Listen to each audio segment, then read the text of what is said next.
The crate stood in the lobby of the Foundation. The label simply read, "Attention Kloss." Sir, the scans and protocols have been completed. We haven't found anything anomalous, and whatever is inside doesn't appear to be alive. The package appeared to have been shipped from the UK by a Dr. Russ Stanford. Run a background check on that name and see what we have on him. Already done. Dentist, head of GOI 0435, the Dentist Collective of Britain. Ring a bell? Not really. Let's crack it open then.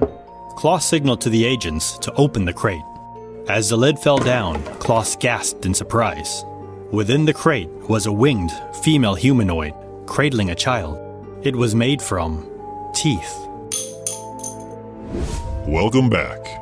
Today I bring you SCP-4667. I am Become Teeth. Don't forget to like, subscribe, and turn on that notification bell. Kloss and Chen walked down the hallway.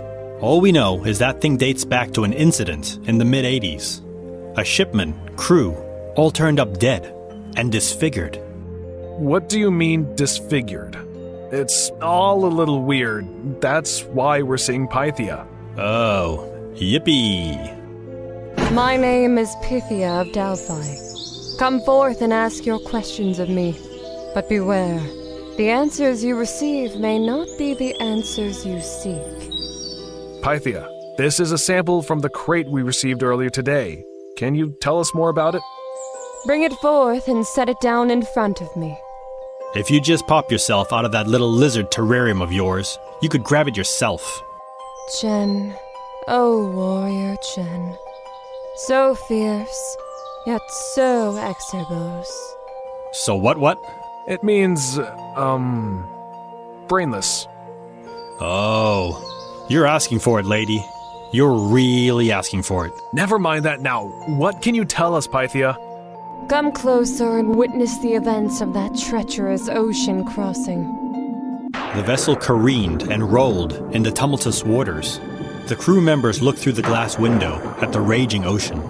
Their expressions were of grave concern.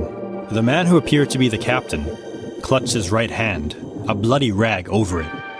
Behind the wheel were bloody teeth, much longer than they should have been. Down below decks, one of the men paced by a locked door. He laughed and giggled to himself, his hands covering his mouth, blood pouring from between his fingers. He looked through the glass window and motioned as he talked to whomever was inside. As he turned his head, he dropped his hands. Long, oddly shaped and bent teeth fell from his mouth as he chewed on other teeth. Well, that was pretty horrifying. Indeed, but we still don't really know what we're dealing with. If there's one guy who knows about teeth, it's the professor. Ain't that the truth? He's definitely a little long in the tooth. Kloss shook his head in disgust. Yekaterina. Ballerina. Why do you always insist on acting like a fool, Agent Chen? Good question. Let you know once I have an answer. Anyway, this is an SCP before your time, Kloss. SCP-4667, or as I like to call her, the Tooth Fairy. The records date back to the early 80s. USSR. A young girl, anodontia. That means she had no teeth, Chen. Chen opened his mouth to disagree, but quickly closed it again. We've only ever heard about her. She's never been in containment. Be careful with this one. She can control and cause teeth growth if you get too near. Understood. Why do you think she sent the statue to me, though? Talk to Yekaterina. He'll be quite old now, but perhaps he can shed some light on the situation. Good afternoon, Dr. Yekaterina. Thanks for speaking with us. Yes, of course. Lucius asks, I answer. How can I help you? We want to ask you about the Tooth Fairy. No, the Tooth Fairy, you say? You have seen her? No, not exactly. We received a gift from her. The tooth sculpture. Yes. How did you know? Be carefully, they worship her as God. I too once believed her to be a goddess. Now, maybe a demon. That Dr. Stanford, wily disciple. An agent came rushing into the room. Dr. Kloss, another package has arrived for you. We're getting odd readings from this one. I'm sorry, Dr. Tekaterina. I'll have to call this meeting off and reschedule. Thanks for your time. No, wait. The connection dropped as Kloss and Chen headed out of the room, following the agent. As they reached the lobby, a larger crate sat unopened. The scans have come back inconclusive. The x-rays appear to be another tooth statue. But the biological scans aren't making any sense. And there was this for you. The agent handed Kloss a closed letter. Kloss passed the envelope to Chen as he went to have a closer look at the crate. Dear colleague, I present to you a gift. A most treasured and valuable gift. It has traveled far and wide to finally reach your shores. Treat it well.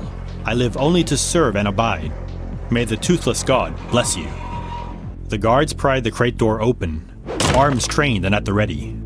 As they shone their flashlights into the crate, they breathed a sigh of relief. It was another tooth statue. This one was of a humanoid woman, kneeling with her face facing towards the ground. The agents dropped the remaining 3 sides of the crate, fully unveiling the figure. Chen signaled to stop. He heard a faint creaking coming from the crate. The figure's eyes swept open. Chen instinctively ran towards Kloss, driving him backwards from the room as the figure stood up and unfurled its wings. Its wings made entirely from teeth. SCP-4667 is currently uncontained and is believed to be located in an unknown area near the North or Baltic Sea. The tracking of abnormal tooth growth in coastal and ocean fauna is to be used to locate its precise whereabouts. Once SCP-4667 is found and contained, it is to be stationed in a standard humanoid containment chamber located approximately 100 meters away from any population of organisms possessing teeth. Necessary living procedures, such as feeding, are to be performed by a D-class, which is to have their teeth pulled prior.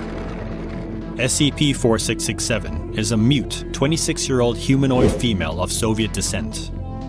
SCP-4667 has been diagnosed with total anodontia. Organisms possessing deciduous or succedaneous teeth in near proximity to SCP-4667 will be subjected to a dental transfigurative effect. Said organism's teeth will begin to slowly elongate vertically, with new teeth spontaneously growing directly from the skeletal system, starting from the jawbones. These newly developed teeth will similarly elongate, eventually puncturing through the skin and internal organs. The rate of this effect is sporadic, with current theory suggesting that SCP-4667 is capable of partially controlling the rate of tooth growth. This effect persists after the subjects are deceased. Organisms affected by SCP-4667 will primarily expire via tooth growth elongating through vital organs, commonly from the teeth in the lower jaw elongating through the roof of the mouth and into the brain. Once affected cadavers leave the presence of SCP-4667, elongated tooth growth will begin to collectively bend and grow into large, intricate models and sculptures of varying subject. Hate your braces? Not wearing your retainer like your orthodontist told you to? You better wise up soon. You don't want to visit from this tooth fairy. As always, have a care and remember to subscribe, like, and share, if you would. Until next time, farewell.